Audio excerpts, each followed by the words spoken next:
We like to drink beer, a lot of it. After a long night of drinking and talking crime and conspiracies, there's nothing that wakes us up and gets us ready to start the day better than Just Brew coffee. With a great selection of roast levels to choose from, you're guaranteed to find one that suits your style. Small batch roasted to highlight the unique features of each coffee bean, Just Brew coffee caters to both casual and hardcore coffee drinkers alike. Since 2010, Just Brew Coffee has worked tirelessly to perfect the roasting process and technique, which has resulted in seriously delicious, always flavorful, and never bitter tasting coffee. If you're already drinking JBC, raise your mug. If you're not, raise your standards. Check them out in social media, and remember, they roast, you just brew. Check out their new online store at youjustbrew.com and up your coffee game today. Use code NECRO15 to receive 15% off your order of 2 pounds or more.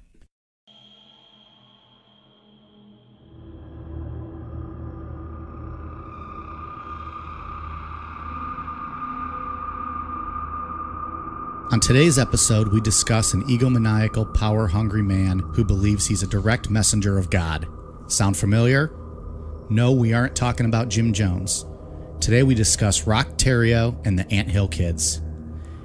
Theriault used his good looks and charismatic personality to convince people that they needed to clean up their lives, live healthier, and devote themselves fully to his teachings, using forms of verbal and sexual abuse, as well as sadistic means of physical punishment. He was able to keep his followers, including children, under his spell for nearly 20 years.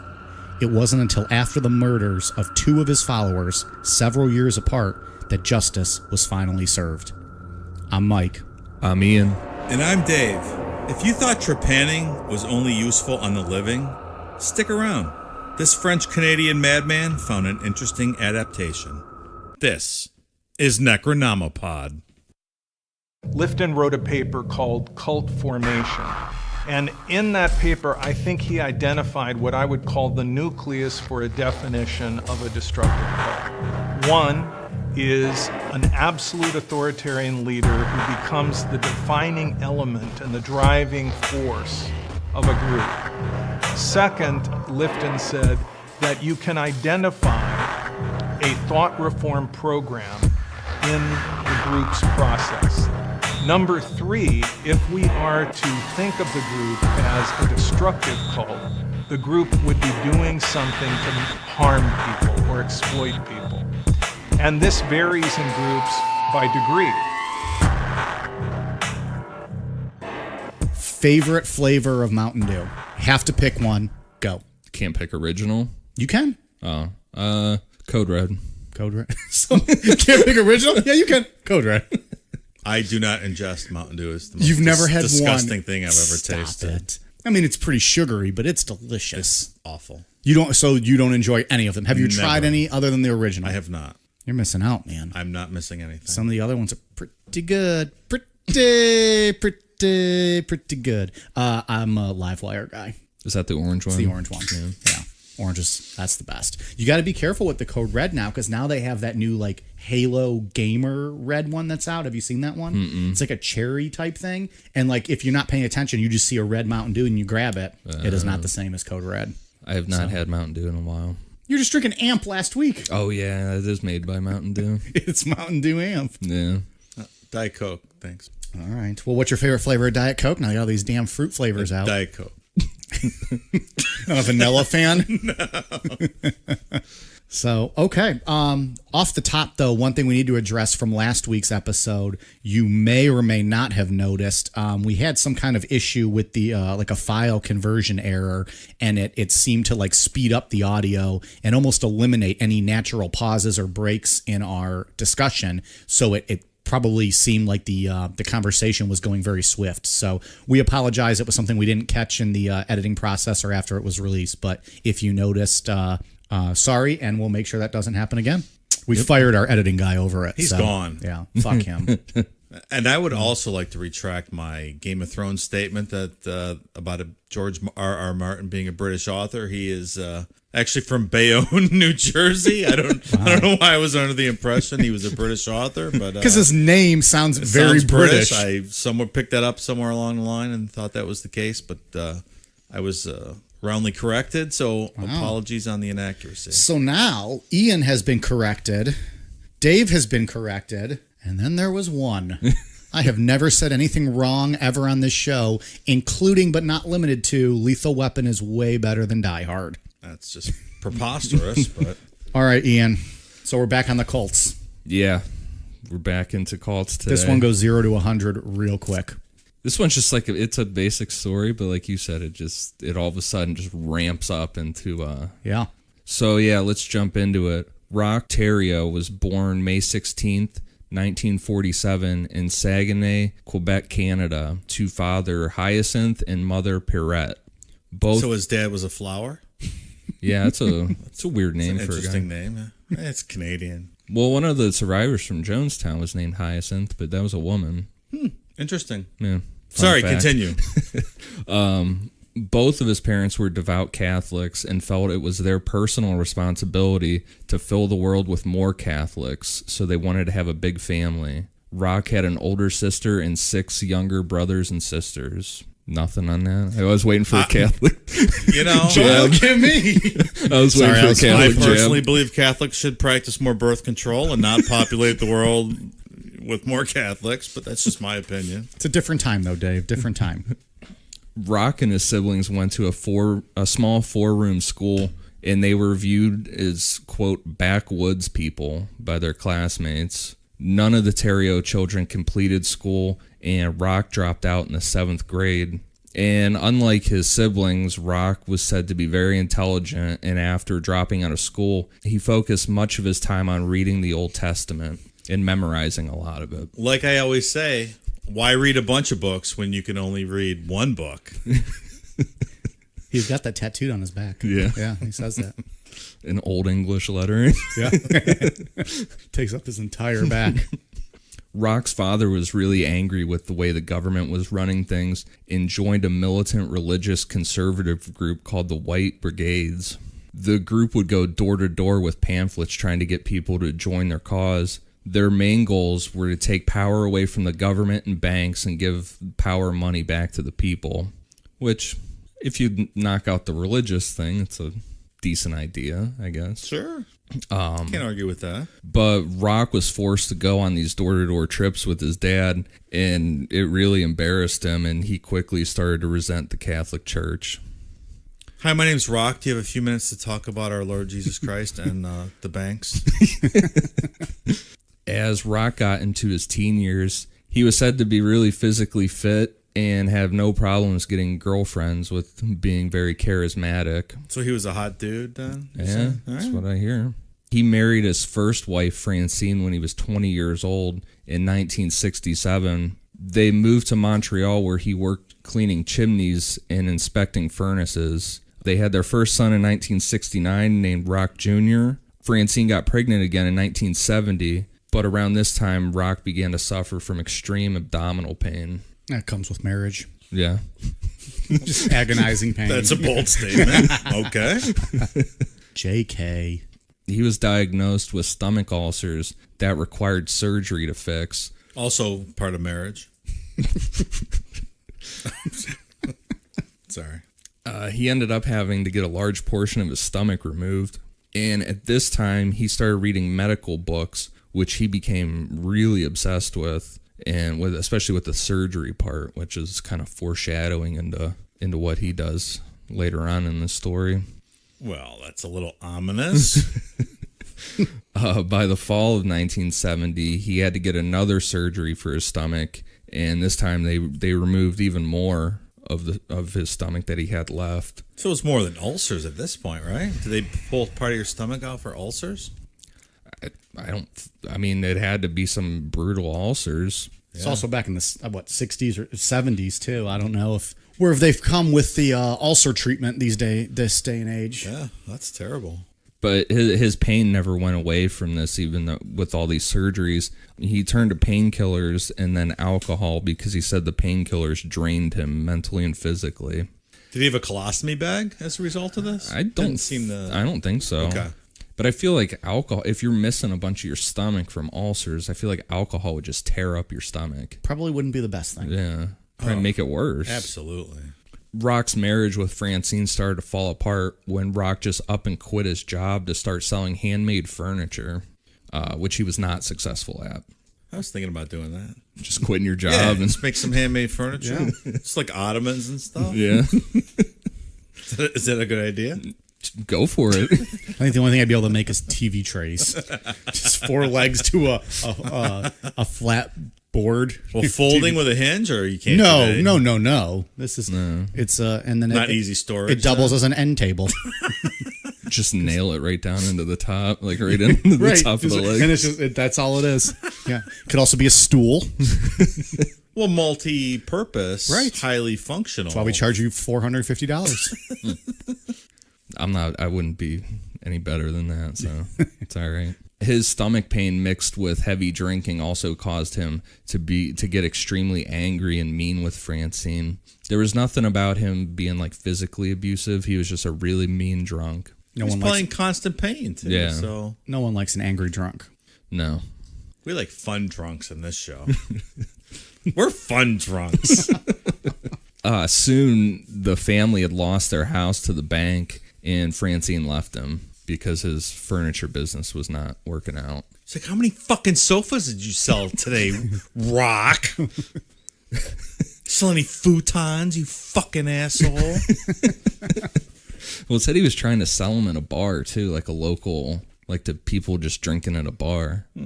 It's interesting. Yeah. Which means he sat at the bar drinking all day. Yeah, like, right. Hey, I got this sofa I built at home. Yeah. You guys want to buy it? Oh, I tried. No, okay. Yeah. Can you buy me a drink? Can you buy me a Labatt?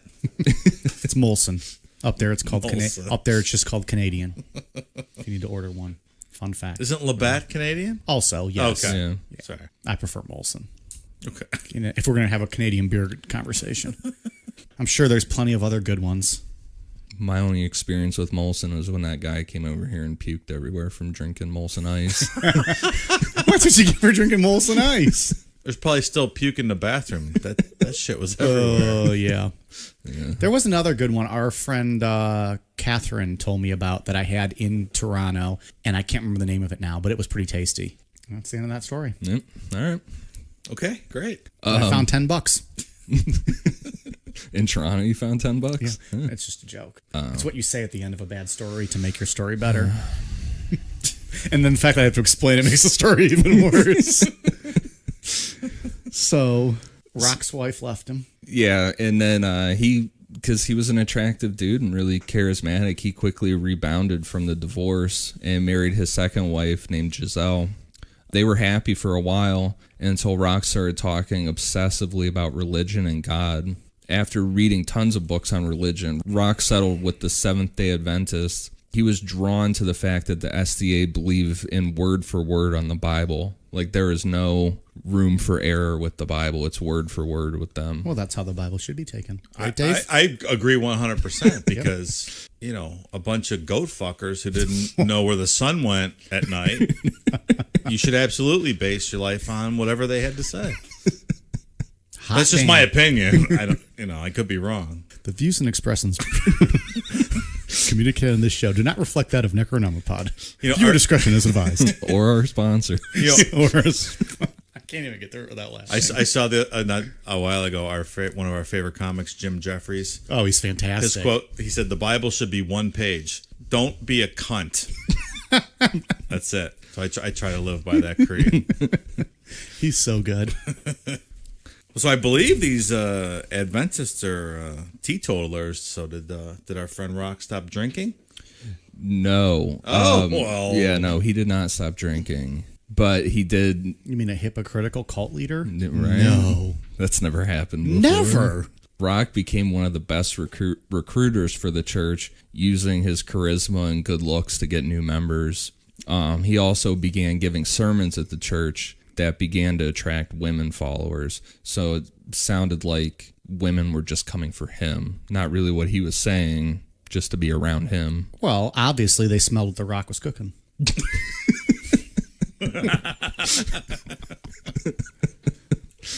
And boom goes the dynamite.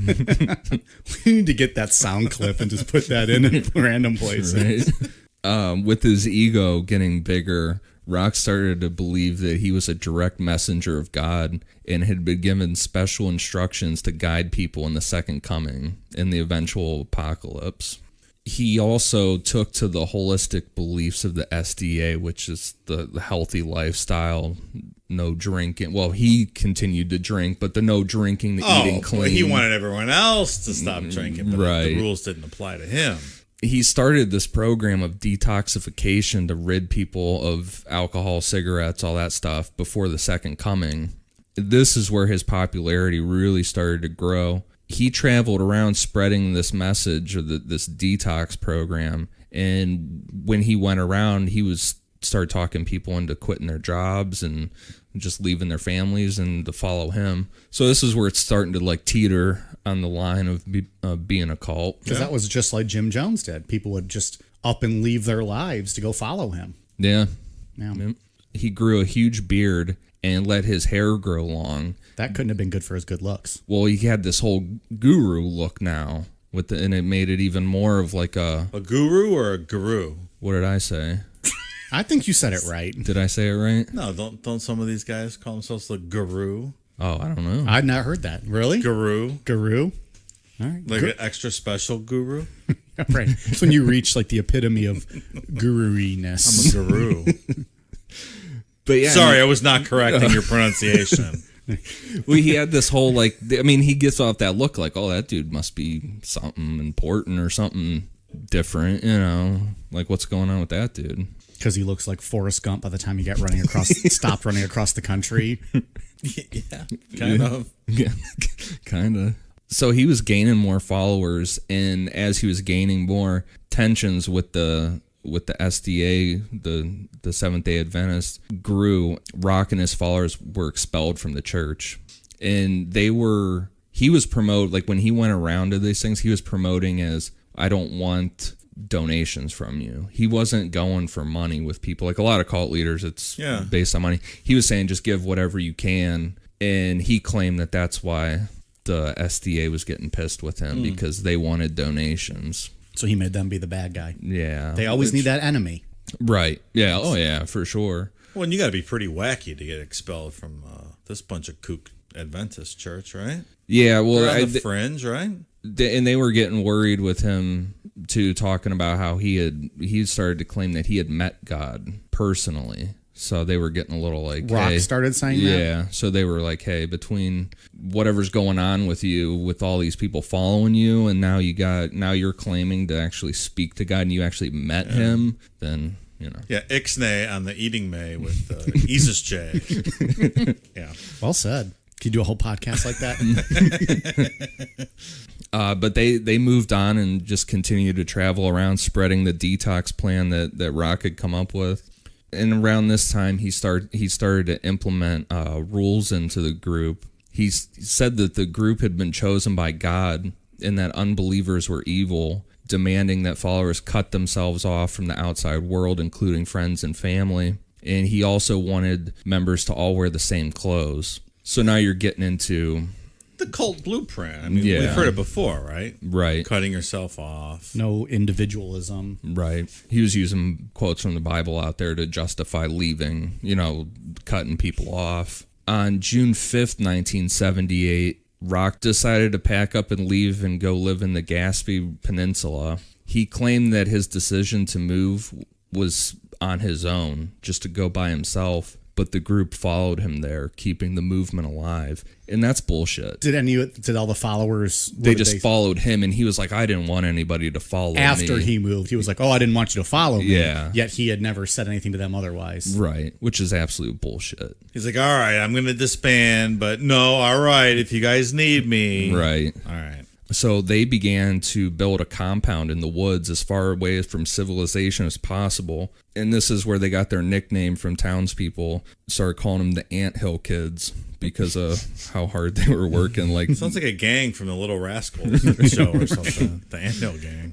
What is it, the Van Buren gang from Seinfeld? Anthill Kids. So he continued isolation and implemented another classic cult technique and made members of the group change their names to biblical names. So we've seen that before, especially with Heaven's Gate. Everybody changed their name. That's right. I can remember them doing that in Jonestown. It was Heaven's Gate. Yeah, Jonestown was all mainly political, But So if you guys had to pick a biblical name to change to, what would you pick? Michael. boom. David. I don't think you understand what the word change means. I mean, obviously, I think I'd be a pretty clear-cut Jesus. I don't know. Clearly. I like Luke. Luke's a good one. I like Luke. I don't know any biblical names. Well, you should read your Bible more. Well, often, you'd be my Leviticus. friend. Leviticus. And Dave's Deuteronomy. No, I picked Zebedee. Zebedee? Yeah. I don't know that one. Zebedee. I guess I was just naming books. He's naming names in the Bible. Yeah. That's the father of John and James, the apostles of Jesus. Zebedee. All right. Zebedee, bedee, that's all, folks. I thought that was a good one. Oh my God. He did this whole thing just for that. That was what this was all about. The coolest sounding biblical name I could think of. All right. So for the rest of this episode, we'll refer to you as Zebedee, Please, me and Luke, please do. and what did we say you were? Leviticus. Leviticus. We'll call you Levi. That's Levon. Leviticus is all the hardcore shit where if you eat, a shellfish, you get stoned, right? Yeah, that's where it gets real intense. That's where they say that gay people can't get married and you can't wear clothes that are made of two different types of... Can't touch the pig. you got a terrible name. Pig skin. Yeah. All that good stuff. All right, Levi, where we leave off. Roch put all the names into a hat and everybody took them randomly, but he saved Moses for himself. Of course. Which they called him Moise, is the French Canadian pronunciation. Oui, of it. oui. All right. His second wife, Giselle, she actually stayed with him through all this shit, and she was renamed Esther, which I didn't know that was a biblical name. It's a fine biblical name. I like It's that all name. right. I don't love it. I don't love that one.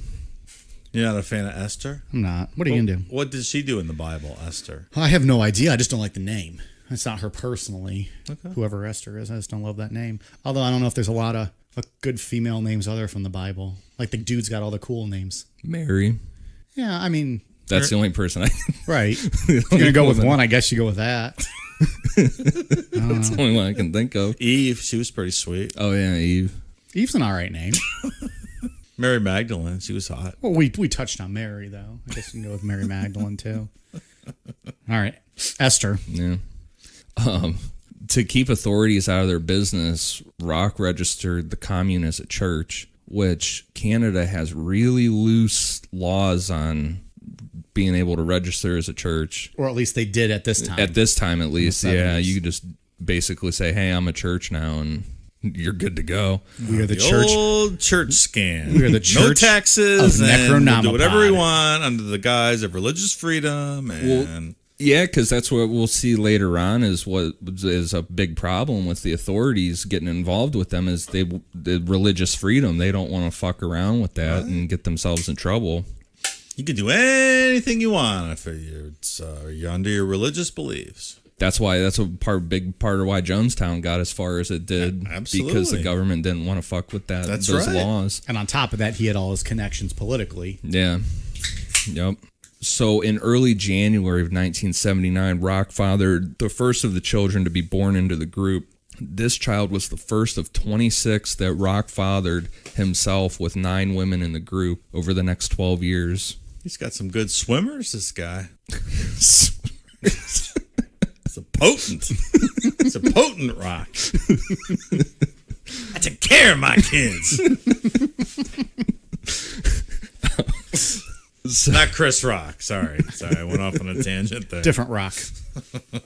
Also at this time, Roch told the group that the world was going to end February 19th, 1979, which is weird for a cult because usually you would stretch that time out than just like 1 month because the kid was born in January and now the world's going to end a month later. It's a little odd. Usually you would stretch that out a couple years to keep people locked down and then switch it up. But Do you think when they make these predictions, what's their mindset? Do they believe it? Do they think they can will it to happen? Because we've seen this before with the cults, with the Maybe some. I don't know if we know. I don't know if we know enough about him to know. He was an intelligent guy. Did he have was he mentally unstable? Like, did he really think that he could will it, or was he just looking for like a quick out to get people to really jump on board with him? So he needed to give them something, or did he plan to do something on that day? It still happens today. People giving specific dates for the end of the world, and it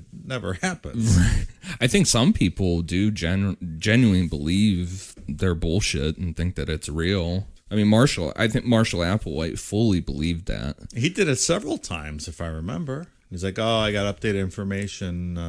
Right? Or am I thinking of someone else? You're thinking of someone else. Marshall saw his out after Bonnie Nettles died. Okay. When Art Bell going coast to coast and talked about the hail bop. Go on, Mike. Give the reminder about the Art Bell episode. It's your hallmark. Yeah. It's still out there, waiting for people to listen to it. It is not dead last anymore. No, it's in the top 10 of all time episodes now. Well, clearly what I'm doing is working. Then what do I need to hype up? What's last? Mothman 2? I don't know, honestly. Go listen to the Mothman episodes. We did a 2-parter on it. People listen to part 1, they're like, "This fucking sucks." Yeah. I'm not listening to part 2. Our Mothman series inspired one listener to get a tattoo on their body of 100% true. That is a 100% true story. That's awesome. That's the biggest compliment this show has, I think, gotten to this point. That person, from what I was told, had never heard of Mothman before until our show, got a sweet tattoo of it. Mm-hmm.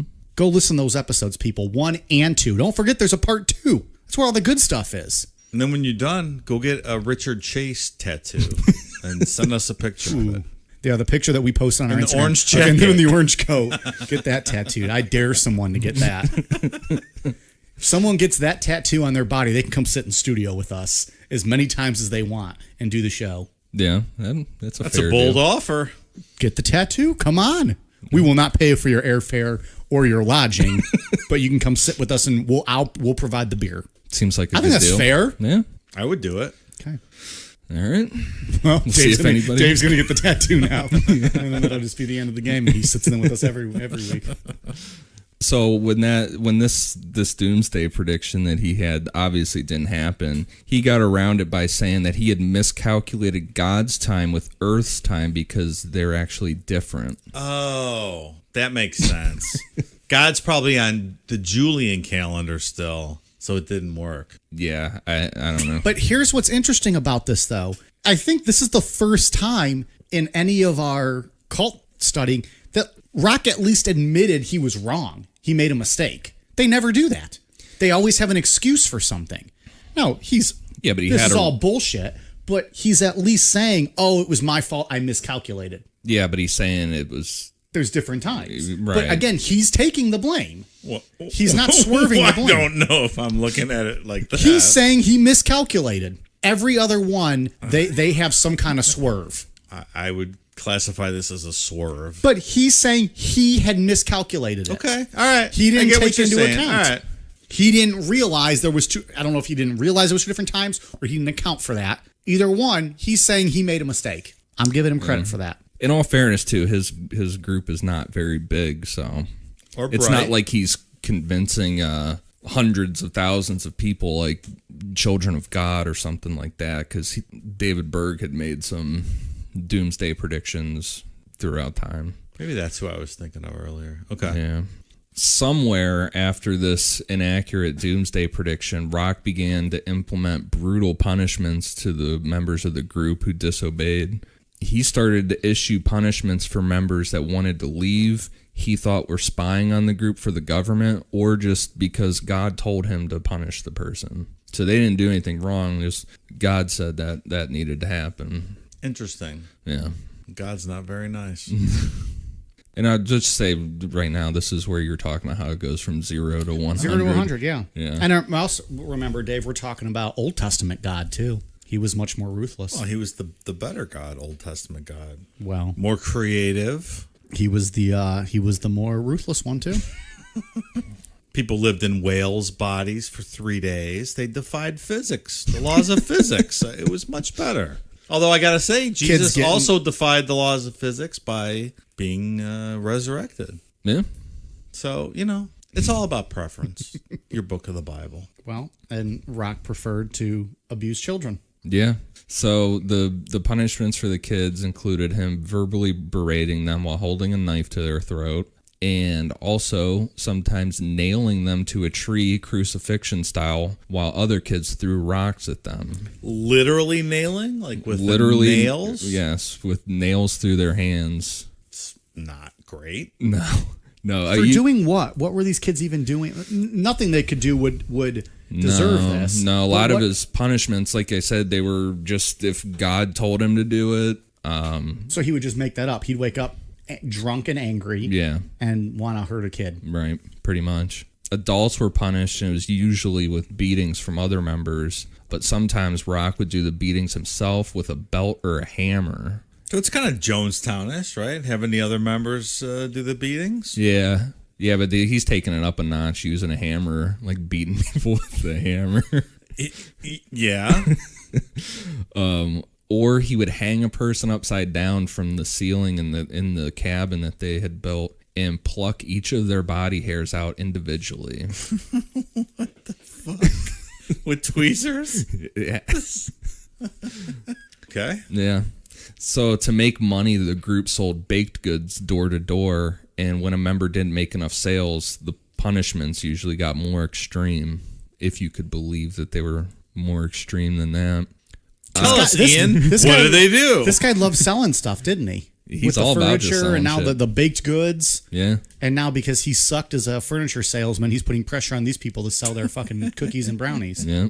Yeah, this cult's not about the money. He doesn't have a scheme, a real plan to make money here. But if it's not about the money, then why is he so angry when they're not selling it? Just a power thing? No, well, I mean, I guess I should say he's not very smart in he doesn't have a good scheme set up here to make money. Gotcha. Like every other cult leader, basically, besides David Koresh. So on Roch's orders, he had his wife's toe cut off with a pair of pliers. What the fuck? And another woman in the group also had her finger cut off with the same pliers. And how many brownies did you sell today? Right. Yeah, that's what it's. Yeah. Yikes. Blood's still dripping off the pliers from the toe incident. Now she's getting her finger tore off. Right. What's the appeal of this cult? I'm not seeing it so far. Nothing that I can Sober see. up. He'll get you sober. Jeez, you need to fucking drink after this. I agree. Yeah, there really is no appeal to this one that I can see. Like all the other ones, I could put myself in someone's shoes and kind of see where it's coming from. But this one, it's just But how many members are we talking here now? Like 50? I think at the height he had 40. Okay. How many men? Is it mostly women? It's mostly women. Yeah. Because of those rugged guru good looks. Yeah. That big beard and long hair. He could have played bass in Leonard Skinner. I don't know. He looks like George Costanza with long hair in the back from the pictures I've seen. Oh yeah, yeah. Towards the end, he was balding up top. Oh boy. His rules started to get more extreme too. Members were not allowed to speak unless Roch was around, and they weren't allowed to have sex unless he gave them permission. These things always turn into sex stuff too. Yep. Money and sex with cults, it's always the same thing. They soon got into some legal trouble with rumors of the abuse going on inside the group. Police served Roch with a court order to release one of the members, and when he refused, he was arrested. He underwent a psychiatric evaluation and was deemed fit and just received a suspended sentence. So nothing happened to him. Do you have Ed Kemper, psychiatrist, evaluating him? But things got worse when Roch got back to the group. He began to force other members to defecate on each other and force them to eat it along with dead mice. What the fuck? All right, now it's weird. Now it's getting a little weird. What, the mice part? Or the shit sandwich? The Cleveland, or the combined? The Cleveland steamers, the shit sandwiches, the eating the mice. Like, come on. Like, you want to explain what a Cleveland steamer is to the that's audience? when you shit on someone's chest, right? Is that if you were to go to Urban Dictionary and look up Cleveland steamer, I believe that's what it'll tell you. Yeah. How about a Pittsburgh platter? I'm not familiar. I think I would love to know. I think it's the same thing, but over a glass table, so it doesn't actually hit your chest. What the fuck? Just take it like a man. Pittsburgh. Well, in Cleveland, we're men. In Pittsburgh, they got to have a Pittsburgh glass table in between. Well, whatever. Although they put their French fries on their sandwiches, though, that's pretty good. It's pretty tasty. Yeah. What's that restaurant? Permontes. Permontes. I've never been. Permontes. I've never been. It is awesome. You go to Pittsburgh a lot. Yeah. I do. It's awesome. It's good. Yeah. You've been to Pittsburgh? Oh, that's right. You've been to Pittsburgh. Yeah. Of course. Fuck, maybe I should go to Pittsburgh then. He's got the fucking Pittsburgh accent. That's right. Of course. I have like a mixture of You're Cleveland you're Angie's worse. You're better Yeah. with the little bit of Cleveland there. Yeah. Stuff continues to ramp up here. He also started to force members to break their own legs with sledgehammers or be killed. Oh my God. Do you think you could do that? Could you break your own leg with a sledgehammer? As I was reading this a couple hours ago, I was trying to think like how I could do that. Well, then it reminds me of Saw, where what's his name? The actor Carrie. He has to cut his leg off to get out of the cuffs. Yeah. Could you do that Yeah, I think I could. in that situation? Yeah. I think so too. I could. First of all, he's doing all these punishments. What are these people getting out of this? He's offered nothing.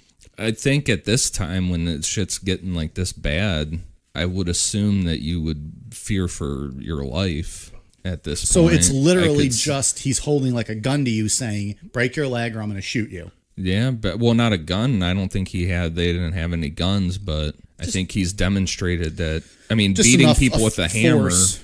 Right. Afraid to leave at this point. Yeah. Carrie Elwes, by the way. That's who Saw. it is. That's who it is. Yeah. But how could you prop your From leg? Princess Bride fame. That's right. Would you prop your leg up? Would you stand up and swing the sledgehammer over your head? I guess if I think you go like this. You prop your leg up and you just go like that with it. Yeah, or take it up over your head and bring it down Yeah. into your shin or Or, something. I mean, they had to do it themselves, right? Yeah. Fuck. That's rough, man. Yeah. So before we get into even the next level of craziness, we'll be right back. Today's episode of Necronomipod is brought to you by Beardology. There are a lot of imitators out there, but there's only one place I buy my beard oil. Beardology beard oil nourishes your skin and won't leave you with that greasy feel. With over 17 cents available in their extensive product line, I trust my beard to Beardology. You can find Beardology at beardology.co. Use code NECRO15 to receive 15% off your purchase. Beardology. Discover the best way to avoid the shave. And we're back. How you been? WNBC. So the first death in the group occurred sometime in 1981. One of the men in the group was fed up with the constant crying of a 2-year-old boy in the group and severely beat the boy. Instead of seeking proper medical attention, Roch and a woman named Gabrielle, who used to be a nurse before joining the group, performed an unneeded surgery on the boy. There is so much wrong with everything you just said. Yeah. So the kid didn't need... It sounded... From everything I looked at, it didn't sound like life-threatening injuries. First of all, the kid didn't need his ass whooped just for crying. No. Well, were they at a movie by any chance? Stop it. I think they were just Don't sitting on even the... justify that with an answer. Just keep going. I mean, if you bring your 2-year-old to the movie theater, 2's a little young to bring to a movie theater. I agree. I'm not going to beat the kid. just saying. You beat the parent, not the kid. 100%. You beat the parent in front of the kid and it scars the kid for life, and now you're doing long-term damage, pal. Just saying, I've been to my fair share of movies where let's just say I don't go to movies anymore because every time I go, there's that's a what you crying get baby. for going to see Moana as a 40-some-year-old man. I believe the last movie I went to was Ted, which is an R-rated movie about a talking bear, and there was a 2-month-old in the theater That's Yeah. a long time who ago. I had ejected. Thank you very much. It is not what you didn't they leave because they were pissed because you were yelling at them? Well, the baby started crying, and I Yeah. told them to get that baby out of the theater. Yeah, the parents left. Which, I don't disagree with that. I mean, you shouldn't be taking babies to movies like that. Well, you shouldn't be taking babies to any movies. That's what I just mean, I don't mean that movie. If I want to take mean my movies in 6 or general. 7-year-old to a movie, Take them to a they kid's should not movie. be interrupted by a screaming baby either. It's just I don't disagree. Yeah, I'm not saying you shouldn't take a movie to Ted or a baby to Ted. You shouldn't be taking a 2-month-old baby to any movie. correct. Yeah. Yeah. Now that we settled that. Fight me. So to sterilize this operation, they used rubbing alcohol on scissors and then injected rubbing alcohol into the boy's stomach. That sounds What happened awful. to this boy, Ian? He died 2 days later. That's so crazy. This is like from our friend Robert Burdella last week, the book of unscientific medical Yeah, treatment. just making up what they Yeah, think's going to right. help. Yeah. Well, you would That's think just, with that's this- a 2-year-old. But It's you- just so fucked up. You would think with this lady being a nurse, she'd be like, well, she'd probably get her ass beat for saying anything back to this guy. But you'd think Sure. she'd be like, yeah, there's no reason to inject rubbing alcohol into this kid's Well, I stomach. wonder if maybe she even did, but was told shut up and keep going. All right, so we're next level now. Yeah. After the boy died, the man who beat him was castrated with a dull razor blade after the group voted on what to do with him. The man... He's off the island, right? They castrated him and voted him off the island. Oh boy, that's a great story. This guy was able to escape in the middle of the night, and he told police what was going on the compound. And on December 9th, 1981, the police raided the compound and arrested Roch along with 3 other members of the group. They were charged with the death of the boy and the castration of the guy who escaped. And yet that piece of shit wasn't charged for beating that 2-year-old? No, not that I saw. That's a good point. Yeah, I don't think there was any real proof of it. And who knows? I mean, That may not have even happened, right? And I'm not condoning beating a kid, but who knows how bad if he just smacked this kid's ass and then it got taken way out of hand, or what exactly I guess we happened. don't know. Yeah. So the Roch and the 3 members of the group were found guilty of, quote, performing illegal medicine that resulted in the child's death. They were all sentenced to jail for 9 months to 1 year. What about the nut cutting off? No jail I think term, it was huh? just included maybe in this, but yeah, 9 months to a year for killing a kid. Maybe they said, well, you cut the balls off a guy who beat a kid, so good for you. We'll take 3 years off your sentence. Guy's in the Unsullied now. So still believing in Roch and sick of the police giving them problems, the group moved their compound to Burnt River, Ontario on May 1st, 1984. They built the new compound in the forest as far away from town as possible. Isn't Burnt River the nickname for Cleveland also?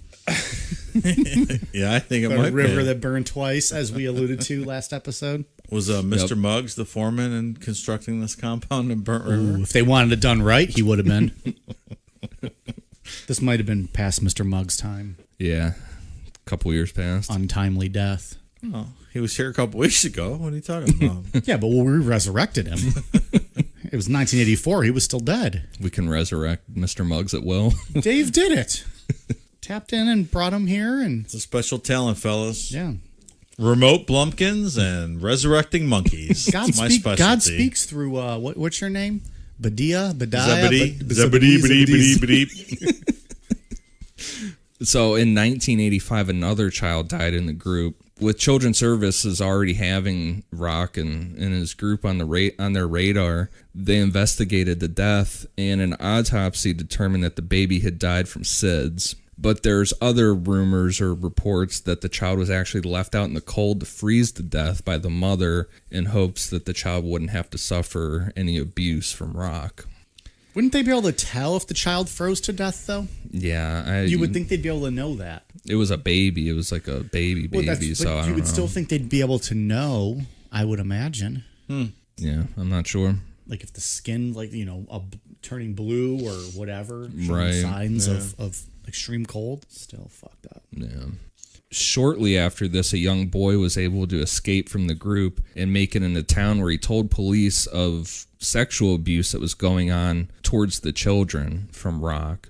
So we haven't really discussed that. Is that There- widespread or is it conjecture? It sounds like he was doing it to all the kids, but there's not like specific accounts of anything, but it Okay. sounded So like none of these kids have come out like in later years to talk about this? not that I've seen. There's really not a lot of information on this out there. Yeah, I had never heard of this. Not a lot of Yeah. like really detailed information. So on December 6th, 1985, 6 police officers and 10 social workers raided the compound. They removed 17 children from the group ranging in ages from 5 months to 16 years old and placed them into foster care. Even though the kids told stories of what was going on there, Roch faced no consequences for any of it. And I think it's what we were talking about earlier. They didn't want to fuck with the religious freedom stuff. Yeah, it's a problem. Yeah. Then we moved to September 28th, 1988. So this is 3 years later then. Yeah, so who knows? I mean, what's going on in those 3 years? Right. There was a woman in the group named Solange Boyard.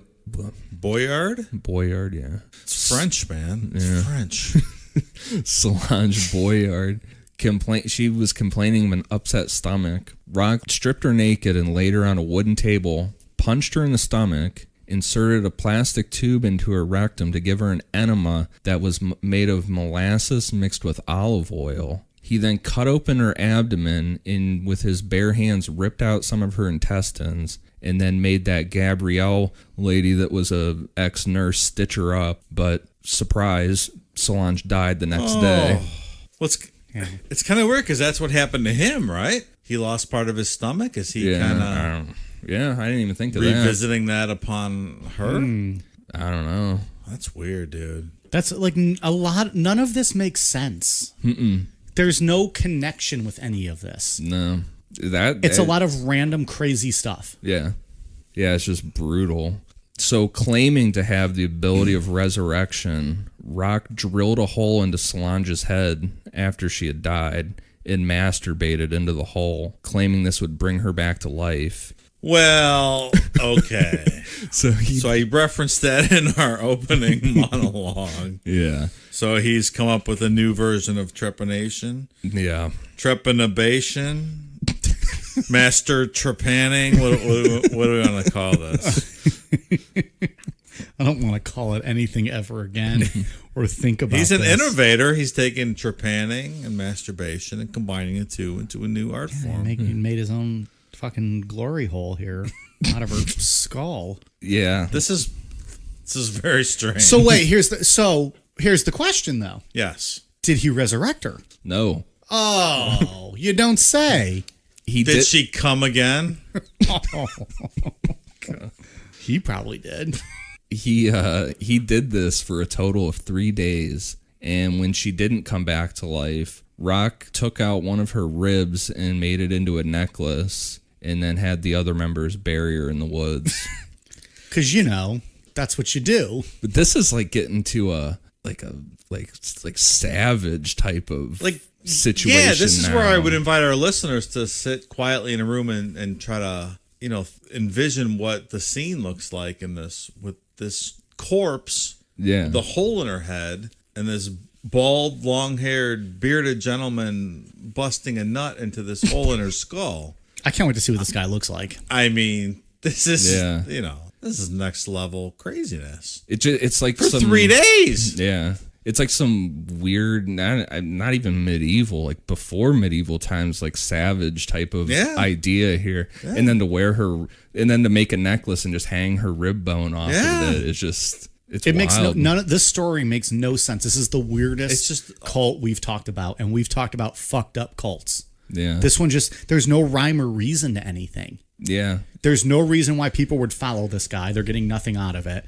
There's no reason why he went from being a charismatic, good-looking Bible thumper to torturing his followers. Yeah.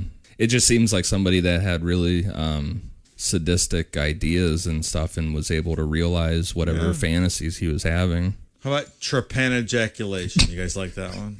That might be the best one. Yeah. Probably. What the fuck? Yeah, this is out there, guys. Yeah. So the ex-nurse Gabrielle, now she became a target of Roch's punishments. She was subjected to having her genitals burned with a welding torch, hypodermic needles broken off in her back, and 8 of her teeth removed with pliers. She was able to escape the group after Roch cut off parts of her breasts and beat her in the head with the blunt end of an axe. Jesus. And this is and I do have sympathy for cult members, but this is, she left, she was able to escape, but she came back after all this. I don't understand that at all. Is it sort of akin to a battered woman syndrome where she loves the guy and Maybe. that sort of thing?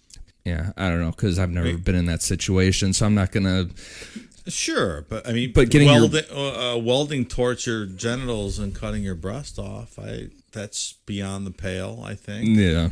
It's just weird. Like, why are all these people sticking around or coming back or following this guy? Yeah. I mean, what's You have to assume you're going to end up dead at some This is point. another one where there's so many more questions and there probably are answers. Yeah, and so when she got back, Roch cut off one of her fingers and then put her hand flat on a wooden table and took a hunting knife and slammed it through the top of her hand into the table so she couldn't move. And then he used a chainsaw to cut off her arm right above the elbow.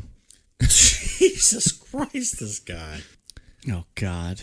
She was able to escape. They basically... Like, how do you escape after that? Do they go, all right, I'm done with you. Good night. Yeah, so he took a piece of, like a metal piece of a truck. It sounded like the wheel well or whatever, and heated it up over a fire and then just stuck it on her arm to cauterize it. That's what you got to do. And then they just left her laying there, and then she got up the strength to get up and get out of there overnight.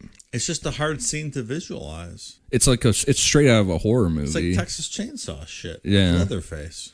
Trapaculation. Did you think of that one yet? That's good. Trapaculation. Final answer. No. Go ahead.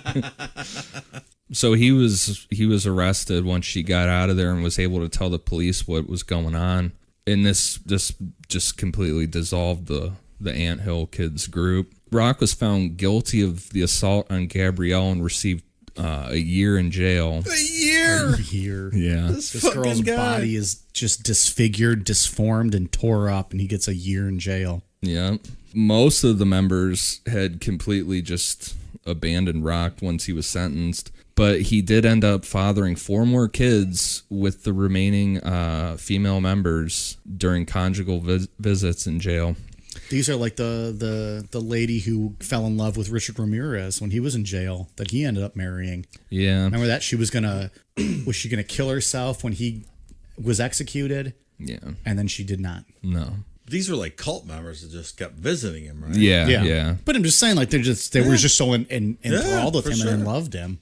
Good on the Canadian government too. They took all those kids away from those women pretty quick after immediately after those kids were born. They came in and took those kids away. So the police continued to investigate claims against Roch, and in 1993 he pled guilty to the murder of Solange, and then he was sentenced to life in prison for that. He was housed at the Dorchester Penitentiary, and he was up for parole in 2002, but he was rejected, and he never tried to. Oh, that's a shame. Yeah, he never reapplied. Good. On February 26, 2011, Roch was found dead near his cell. Matthew Gerard, a 60-year-old convicted murderer, stabbed Roch over 100 times and decapitated him with a homemade prison shiv. Oof. After Gerard killed Roch, he calmly walked up to the prison guards and gave them the homemade knife and just calmly said, "The piece of shit is down on the range. Here's the knife. I sliced him up, eh?" Okay, I added that A. But this guy's the fucking hero of the story, in my mind. Yeah. No, he's a convicted murderer. It's probably a terrible story, and I'm not condoning him or what he did in that situation. But the fact that he destroyed Roch, pretty awesome. Yeah, he got what was coming to him, I guess. Stabbed him 100 times and decapitated him. And then was just nonchalant with the guards, like, got him. Here's my weapon. I'm in here for life anyway, so... So, I killed this fellow down in the cell next to me, eh?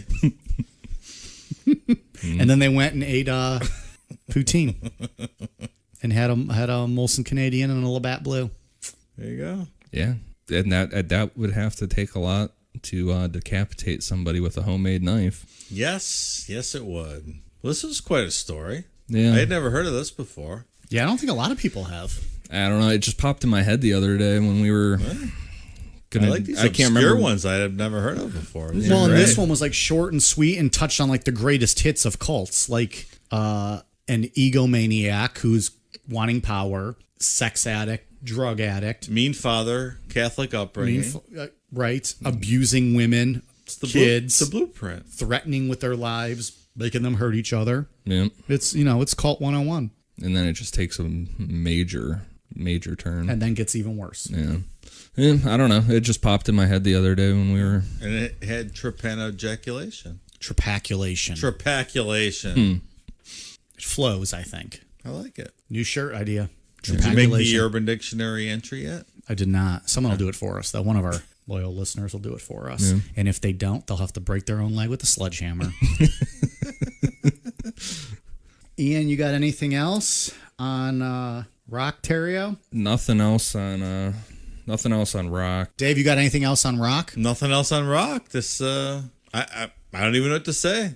This guy's a maniac. Nothing else. I have a quick shout out to Joe Spazzo on Twitter. He's the one who sent us the link to that the comic book series about the torso murder. Oh, yeah. That I sent to you guys. Did you check that out yet? No, not yet, but I am going to read those. I haven't read any comics or graphic novels in a while, so. That's wild. I never heard of that. It looks really cool. He said they've been shopping around the movie for like 20 years or so and trying to get the rights sold or something. Cool. So thank you, Joe, for sending that to us. Ian, you got any shout outs? Yeah, so I didn't realize that on my phone, when I look at the iTunes ratings and reviews, international written reviews don't pop up. So just want to give a shout out to Dave M73, the awesome review, and Kappa 0008.